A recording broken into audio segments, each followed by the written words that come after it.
নজন অভিজ্ঞ হাইকার, একটি কাটা তাপ এবং এমন কিছু মৃত্যু যা আধুনিক বিজ্ঞান আজও পুরোপুরি ব্যাখ্যা করতে পারেনি। এই নজনকে নিয়ে দলনেতা ইগর ডায়াটলভ উঠতেন পর্বত জয়ের অভিযানে যান, কিন্তু পথ ভুলে খোলদ সিয়াখল অর্থাৎ ডেড মাউন্টেন পর্বতের পাদদেশে পৌঁছান। সেখানে একে একে দলনেতা ইগর ডায়াটলভ সহ সকল হাইকারের রহস্যময়ভাবে মৃত্যু হয়, আর এইভাবেই সেই জায়গার নাম রাখা হয় দ্য ডায়াটলভ পাস। এখন প্রশ্ন হলো, কি ঘটেছিল সেই দিনে, আর কেন এই নজন ব্যক্তি এমন মর্মান্তিক মৃত্যু হয়েছিল যা আধুনিক বিজ্ঞানও ব্যাখ্যা দিতে অসমর্থ। কল্পনা করুন, অন্ধকার রাতে হঠাৎ কি এমন শব্দ বা ছায়া দেখলো তারা, যাতে তারা সবাই পাগলের মতো পালিয়ে গেল। জানতে হলে ভিডিওটি শেষ পর্যন্ত দেখুন। চলুন তাহলে শুরু করে যাক। 23 জানুয়ারি 1959, 10 জন সদস্যের দল ইয়েকাটারিনবুর্গ অর্থাৎ তৎকালীন সোভিয়েত ডেলাভস্ক থেকে ট্রেনে করে যাত্রা শুরু করে।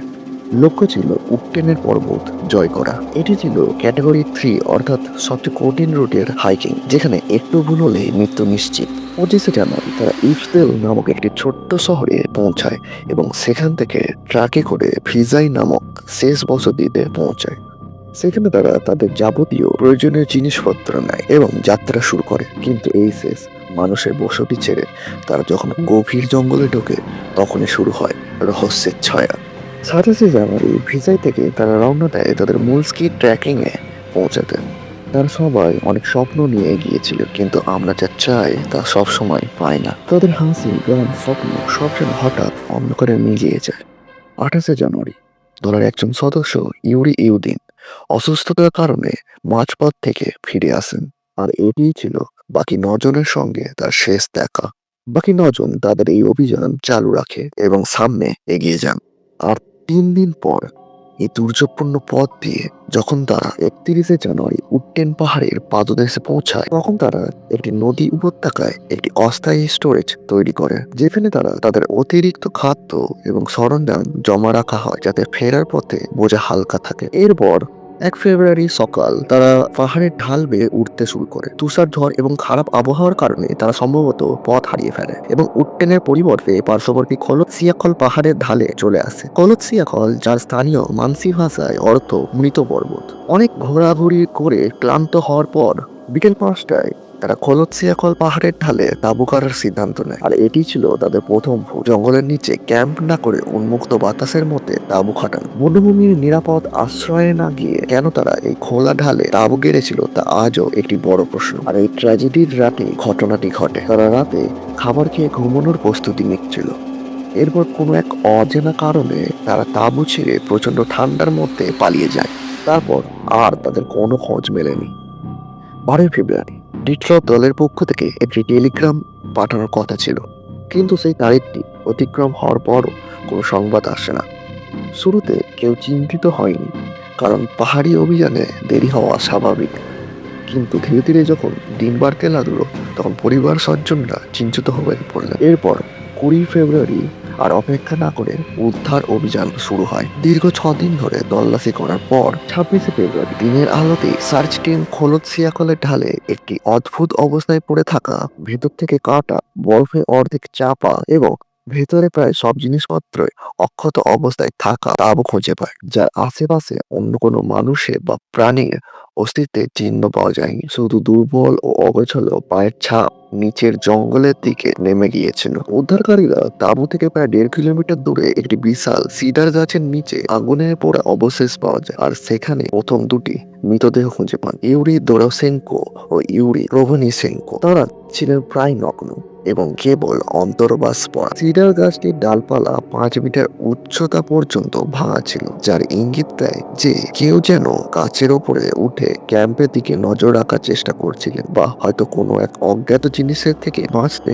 তারা সেই গাছের ওপরে উঠেছিলেন। এরপর কিছুটা দূরে গাছ এবং তাঁবুর মাঝখানের পথে আরো 3 জনের লাশ পাওয়া যায়। দলনেতা ইগর গাতালেভ, চিন কোলোমোগোরোভা এবং রুস্তেম স্লোভডি। তাদের পজিশন দেখে মনে হচ্ছিল তারা হামাগুড়ি দিয়ে তাঁবুর দিকে ফিরে যাওয়ার চেষ্টা করছিলেন। 3জনই সিডার গাছ থেকে তাঁবুর দিকে ওপরের দিকে উঠতি লাইনে আলাদা আলাদা দূরত্বে পড়েছিল। এভাবে দেখলে মনে হয় গাছের কাছ থেকে তাঁবুর দিকে ফিরতে গিয়ে একে একে ভেঙে পড়ে। সবার শেষে ছিলেন দলনেতা ইগর। তাকে তাঁবুর দিকে মুখ করে পড়ে থাকতে দেখা যায়, তার হাত সামনের দিকে বাড়ানো, যেন আর মাত্র কয়েক মিনিট বেঁচে থাকতে পারলেই সে তাঁবুতে পৌঁছে যেত। তার শরীরে ছোট্ট ছোট্ট স্ক্র্যাচ এবং ফ্রস্টবাইটের দাগ ছিল, আর এই দলনেতার নামে এই জায়গার নাম রাখা হয় ডায়াটলগ পাস। এরপর আমরা দেখি জিনায়ের দেহ।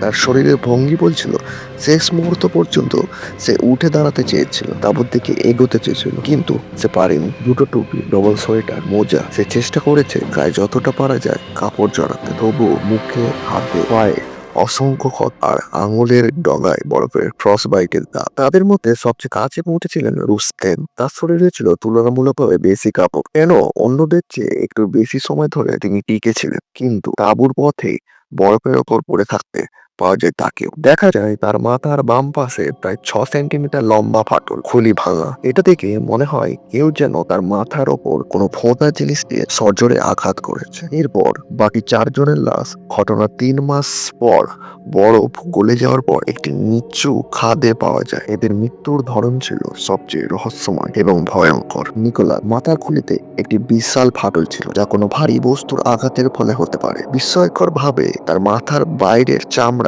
কোনো আঘাতের চিহ্ন ছিল না। একইভাবে লুডমিলা এবং সুমিয়েনের বুকের পাঁজরের হাড় চূর্ণ হয়ে গিয়েছিল, তাদের চোখের মণি ও জিভ কেউ যেন উপড়ে নিয়েছিল। তৎকালীন সময়ে কিছু মানুষের ধারণা ছিল এটি সম্ভবত ইয়েতির কাজ, আর ফরেন্সিক বিশেষজ্ঞ ডাক্তার বরিস একে একটি তীব্র গতির গাড়ির ধাক্কার সাথে তুলনা করেছে। তবে তার মতে কোনো মানুষের পক্ষে এই ধরনের আঘাত করা অসম্ভব ছিল। সবচেয়ে আশ্চর্যজনক বিষয়টি ছিল যে কারো কারো পোশাকে উচ্চ মাত্রায় তেজস্ক্রিয়তা বা রেডিয়েশন পাওয়া গিয়েছিল, যার কোনো যুক্তি কারণ তৎকালীন পাবলিক রিপোর্টে দেওয়া হয়নি। তাহলে এখন প্রশ্ন হলো, তাদের এই অবস্থার জন্য আসলে কি সত্যি ইয়েতি দায়ী, নাকি এর মধ্যে লুকিয়ে আছে অন্য কোনো রহস্য? এই ঘটনার রহস্য সমাধানে গত 6 দশকে অসংখ্য থিওরি সামনে আসে। কিছু থিওরি অনুযায়ী ঘটনার রাতে পার্শ্ববর্তী এলাকা থেকে অনেক আকাশে অদ্ভুত কমলা রঙের গোলক দেখার কথা জানিয়েছে। তদন্তকারী কর্মকর্তা লেভ ইভানস নিজেও পরে স্বীকার করেছেন যে উচ্চপদস্থ কর্মকর্তাদের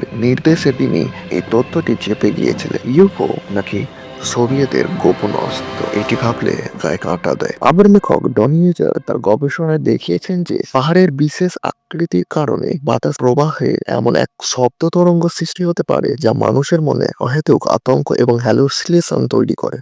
একে কারমান ভর্টেক্স স্টেট বলা হয়। এর ফলে তারা প্রচন্ড ভয়ে দিকবিদিক জ্ঞান হারিয়ে তাঁবু ছেড়ে পালিয়েছিলেন। এটা অনেকটা এমন, কল্পনা করুন অদৃশ্য শব্দ যা মানুষকে পাগল করে, যেন পাহাড় নিজেই চিৎকার করছে এবং আপনাকে ডাকছে। এছাড়া সেখানকার বাসিন্দা মানসি সম্প্রদায়ের মতে এই 9 জন হাইকারের মৃত্যুর পেছনে ম্যাঙ্গো দায়ী। ম্যাঙ্গো হলো ইয়েতির মতো সাদৃশ্য বানর প্রজাতির প্রাণী, লোমস, বিশালকায় বন্য মানুষ, যা গতিতে ঘোড়াকেও বাজিমাত করতে পারে এবং তার শারীরিক ক্ষমতা এতটাই বেশি যে এক ঘায়ে একটি ভাল্লুককে মেরে ফেলতে পারে। তারা বনের অতি প্রাকৃতিক আত্মা, যা মানুষের প্রতি আক্রমণাত্মক এবং শত্রুতাপূর্ণ। এদের এলাকায় প্রবেশ মানে মৃত্যুকে সাক্ষাৎ নিজের বাড়িতে আমন্ত্রণ করার সময়। এরা শিকারের নরম মাংস খায়, তাদের রক্ত পান করে। খুব সম্ভবত এই থিওরিটা তৎকালীন সময়ে প্রচুর জনপ্রিয়তা অর্জন করেছিল, কিন্তু আসলে যে কি হয়েছিল সেই 9 জন হাইকারের সঙ্গে তা সঠিকভাবে আজও জানা যায়নি। আর এই ইনসিডেন্টে কিছু প্রশ্ন উঠে আসে যা আজও অনেক মানুষকে বিপাকে ফেলে। তাঁবু ভেতর থেকে কাটা হয়েছিল কেন?